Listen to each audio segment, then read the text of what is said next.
दोस्तों आदाब से मैं अनीस अहमद खान हिंद वॉइस से आपसे मुखातिब हूँ। मंदिर के शिलान्यास के बाद हिंदुत्व की भावनाओं को कैश करने के लिए आरएसएस अपने हिंदुत्व विचारधारा को तेज़ी से फैलाने की कोशिश कर रहा है। उसने उसके लिए शुरुआत भी कर दी है और कर रही है। इसके लिए इसके स्वयंसेवक अब मोहल्लों में छोटे छोटे शिक्षण संस्थान, जिन्हें स्कूल कहेंगे या पाठशाला कहेंगे, वो खोलेंगे।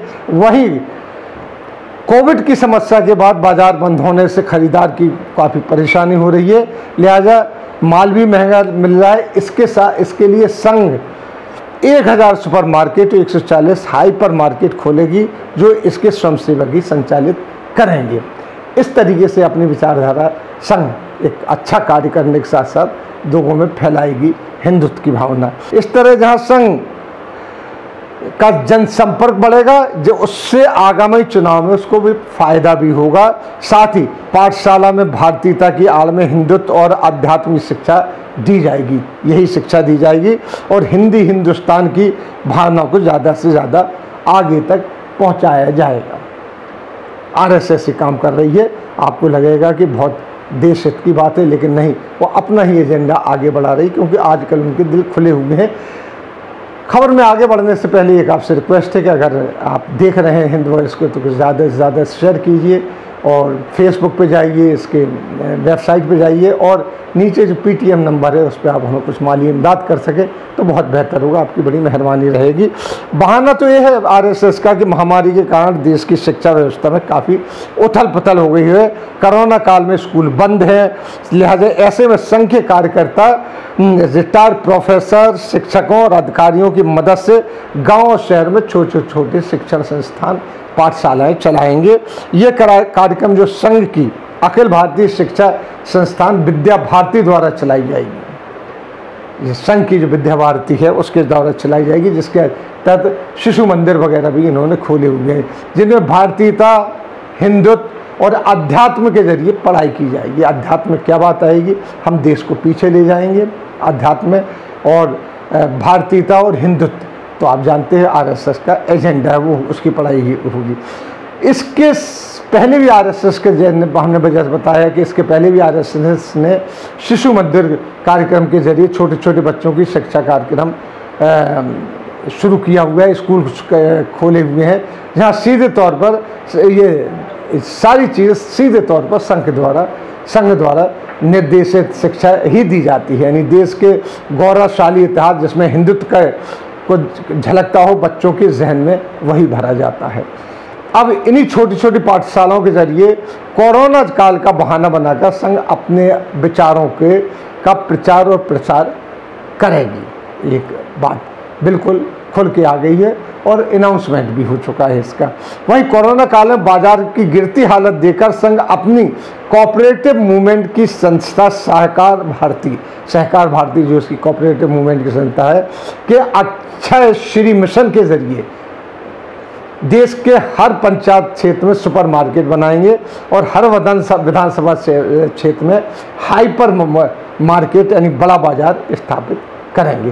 केरल में उन्होंने स्कीम शुरू कर दी। इसकी शुरुआत केरल के कोंथामंगलम में सुपर मार्केट खोलकर कर भी दी गई है। इसकी प्रथम चरण में है उसमें संघ 1000 सुपर मार्केट खोलेगा, जो हर पंचायत क्षेत्र में होगा और 140 हाइपर मार्केट खोलेगा।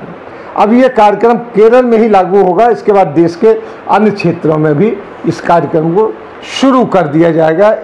इससे संघ की बाजार पर पकड़ मजबूत होगी और वक्त की ज़रूरतों के साथ साथ रोज़मर्रा की छोटी उपयोग की वस्तुओं पर कीमतों की हेरा फेरी करके चुनाव के लिए अपना खर्चा भी निकलेगी। हालांकि बाजार कहना का मतलब है कि बाजार भाव से हम सस्ता बेचेंगे, लेकिन तब भी बेचेंगे। हालांकि ये संघ अब जो है बाजारवाद की तरफ बढ़ रहा है, जिसके वो बड़ा मुखालिफ होता था। इसका जो स्वदेशी जागरण मंच है वो इसके खिलाफ रहता था, लेकिन अभी फिर इस सुपर मार्केट और हाइपर मार्केट खोल के अपने आप को नए तरीके से इस्टेब्लिश कर रही है। आरएसएस है उसके पास 75 साल में अब सत्ता आई है संपूर्ण तरीके से 2014 से लेकर अब तक चल रही है, उसका ये भरपूर फ़ायदा उठाना चाहते हैं, भरपूर उसका फायदा उठाना चाहते हैं। अब आप देख रहे हैं कि संघ के देश के सबसे बड़े पदों पर तो संघ के प्रचारक ही नियुक्त, राष्ट्रपति से लेके प्रधानमंत्री से लेके उप राष्ट्रपति तक और जो राज्यसभा अध्यक्ष तक सारे के सारे संघ के कार्यकर्ता हैं। तो अब वो पूरी तरीके से चाहते हैं कि हमारा हिंदुत्व का एजेंडा किसी तरीके से लागू हो जाए। इसी तरीके से जब कोविड चल रहा था और भीड़ इकट्ठी करने के लिए वो नहीं थी, तो शाखाएं नहीं लग रही थी, तो इन लोगों ने जूम ऐप के ज़रिए घर घर शाखाएँ लगाना शुरू कर दी। उसका नतीजा है कि आज घर हर जहाँ जाइए मोहल्ले में तो तीसरे घर में एक संघ का कार्यकर्ता बैठा हुआ। तो और उसकी विचारधारा, हमें संघ के कार्य से कोई आपत्ति नहीं है, लेकिन जो उनकी विचारधारा जिसको वो थोपते हैं उससे आपत्ति होती है। उनको जो जिस तरीके से डिवाइडेशन की बात करते हैं कि पिछले मंदिर जब शिलान्यास हो रहा था तो उन्होंने कहा 5000 के बाद हमने आज़ादी की लड़ाई जीती है। आज़ादी की लड़ाई जीती है 5000 साल बाद, सिर्फ एक मस्जिद की जगह मंदिर बनाने पर। उसके अलावा जो है वो सब चीज़ भूल गए।